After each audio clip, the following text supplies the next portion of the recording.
Bismillahirrahmanirrahim. Imamdin Chandi is here. I am chemistry lecturer at EPSEC Badin, Kent. Chapter number first, लेकिन आपके book में chapter number 9 है, chemical equilibrium. Lecture number 3 for 10th federal board. पहले हमने discuss किया था equilibrium in some properties और important points of the equilibrium. उसके बाद हमारा दूसरा लेक्चर भी जो है ना इक्विलिब्रियम पे टाइप्स ऑफ इक्विलिब्रियम, एक होती है स्टैटिक इक्विलिब्रियम, दूसरी होती है dynamic equilibrium in some basic terms like reversible, irreversible, forward और रिवर्स रिएक्शन. यहाँ पे हम आज का हमारा टॉपिक है law of mass action. First of all ये जो लॉ दिया गया है ये जो है ना forwarded, this law was forwarded by Guldberg and Waage in 1869. इस लॉ की स्टेटमेंट क्या होती है? Statement: the rate at which substance react is directly proportional to its active mass. The rate क्या है? Means speed. जो स्पीड, जिस speed से ये जो सब्सटेंस आपस में रिएक्ट कर रहे हैं वो डिपेंड करते हैं किस पे डिपेंड करते हैं? एक्टिव मास पे डिपेंड करते हैं. एक्टिव मास सिंपली क्या होता है? It is molar concentration.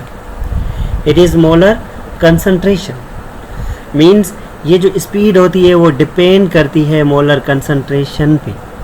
अगर मोलर कंसंट्रेशन ज़्यादा होगी तो स्पीड क्या होगी? ज़्यादा होगी, जिस पे सब्सटेंस क्या करते हैं? रिएक्ट करते हैं. And the rate of reaction is directly proportional to the product of the active mass of the concentration of reactant substance. ये जो स्पीड है जिस पे रिएक्शन हो रहा है वो किस पे डिपेंड करती है? To the product of the active mass of the reactant. Product यहाँ पे दैट इज़ नॉट प्रोडक्ट, यहाँ पे ये it is use for multiplication of two reactants. जब हम टू रिएक्टेंट को मल्टीप्लाई करेंगे तो multiplication is also said to be the product. So उनकी जो एक्टिव मास होता है, दोनों रिएक्टेंट की आपस में मल्टीप्लिकेशन करेंगे या उस पे ये जो रिएक्शन की जो स्पीड है ना वो डिपेंड करती है एक्टिव मास की कंसंट्रेशन पे. किसका एक्टिव मास? ये जो रिएक्टेंट सब्सटेंस है उसके एक्टिव मास पे डिपेंड करती है.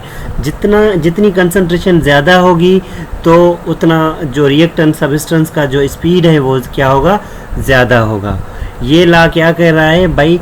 ये जो स्पीड से जिस स्पीड से रिएक्टेंट सब्सटेंस मींस ये जो स्पीड है ना वो डिपेंड करती है कंसंट्रेशन ऑफ रिएक्टेंट सब्सटेंस. जितनी रिएक्टेंट सब्सटेंस की कंसंट्रेशन ज़्यादा होगी उतनी जो है ना वो इस हिसाब से ही स्पीड क्या होगी? ज़्यादा होगी. Means rate of reaction is directly proportional to the active mass of the active mass and the rate of reaction is directly proportional to the product of active mass of reactant substance. Active mass क्या होता है?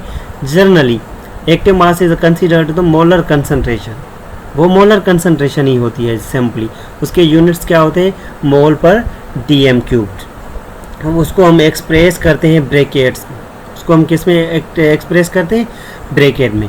For example consider reversible reaction. पहले मैंने ही discuss किया क्या reversible reactions क्या होते हैं?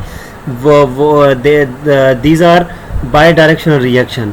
मीन्स फॉरवर्ड में भी जा सकते हैं और रिवर्स में भी जा सकते हैं. Forward means left to right, लेकिन reverse means right to left. ये जो ए एंड बी ये रिएक्टेंट स्पीशीज़ है. सी एंड डी ये क्या है? प्रोडक्ट स्पीशीज़ है. सिंपली ये जो रेट ऑफ रिएक्शन होता है ना वो इस दोनों सब्सटेंस की ये जो अमाउंट है, ये जो कंसंट्रेशन है उन दोनों सब्सटेंस की ए एंड बी की कंसंट्रेशन पे डिपेंड करता है. अगर इन दोनों की कंसंट्रेशन ज़्यादा होगी तो स्पीड ऑफ रिएक्शन क्या होगा? ज़्यादा होगा. वो that whole description is said to be law of mass action. Law of mass action क्या होता है भाई? लॉ ऑफ मास एक्शन बताता है कि जो है ना आपके जो रिएक्टेंट सब्सटेंस आपस में जो रिएक्ट करते हैं उसकी जो स्पीड होती है ना वो डायरेक्टली प्रोपोर्शनल होती है आपके रिएक्टेंट सब्सटेंस की कंसंट्रेशन की. सपोज ये ब्रिकेट्स है molar concentration, A, B, C, D are the molar concentration. Molar concentration का जो यूनिट होता है मोल्स पर DM क्यूब्ड होता है of A, B, C and D respectively. According to law of mass action the rate of forward reaction A+B, क्योंकि forward reaction जो होते हैं वो क्या होते हैं, सिंपली रिएक्टेंट सब्सटेंस होते हैं। KF stand for mass constant, law of mass constant for forward reaction. Similarly the rate constant for reverse reaction is directly proportional C and D.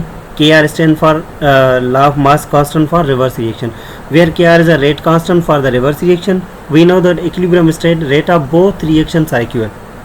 So at equilibrium state rate of forward reaction becomes equal to rate of reverse reaction, means equilibrium के दोनों का rate क्या होता है, equal होता है। ये इसको रिप्रेजेंट करती है सिंपली। KF A, ये जो छोटी सी है इसको हम कहते हैं coefficients. B coefficient is equal to KR। C ये जो छोटी a है ये it is said to be coefficient, B इसका क्या है, coefficient. By taking constant one side and variable on other side the equation, the above equation becomes KF upon KR। KF rate of forward reaction, KR rate of reverse reaction is equal to C into D और A into B। यहाँ पे KC is equal to C into D। ये जो C into D ये जो product है वो ऊपर हो जाएंगे, रिएक्टेंट क्या हो जाएंगे, नीचे आ जाएंगे। ये KC is known as a equilibrium constant. KC को हम क्या कहते हैं, इक्विलिब्रियम कांस्टेंट कहते हैं simply. Where KC is equal KF upon R is known as a equilibrium constant. This expression is chemical equilibrium constant. This expression is for the chemical equilibrium constant. जो हमारा next topic होगा वो equilibrium constant पे होगा इंशाल्लाह, उसमें मैं ये क्लैरिफाई करूँगा। All reversible reaction can be expressed in this form, such as when nitrogen reacts with oxygen to form nitrogen monoxide. The reversible reaction is follows. ये क्योंकि ये जो दोनों एरो है ना वो reversible reaction को रिवर्सिबल रिएक्शन को रिप्रेजेंट करते हैं। When 1 mole of the nitrogen reacts with 1 mole of oxygen it forms 2 moles of nitrogen. Law of mass action, law of conservation of mass, not mass action but conservation of mass also follows. यहाँ पे ये जो amount है दोनों के same है। The rate of forward reaction RF is equal to directly proportional to the concentration of reactant nitrogen and oxygen, whereas rate of reverse reaction is directly proportional to the concentration of NO2। ये जो 2 है ना ये coefficient में चला जाएगा, simply 2 और आ गया। द इक्विलिब्रियम कांस्टेंट इसके लिए क्या आएंगे, KC इज इक्वल टू पहले जो ऊपर है हमारा प्रोडक्ट आएगा, नीचे क्या आएंगे हमारे रिएक्टेंट्स आएंगे simply. This is KC is said to be as a equilibrium constant. इंशाल्लाह कल हम डिस्कस करेंगे इक्विलिब्रियम कांस्टेंट पे, वो हमारा फोर्थ लेक्चर होगा। Thank you so much guys.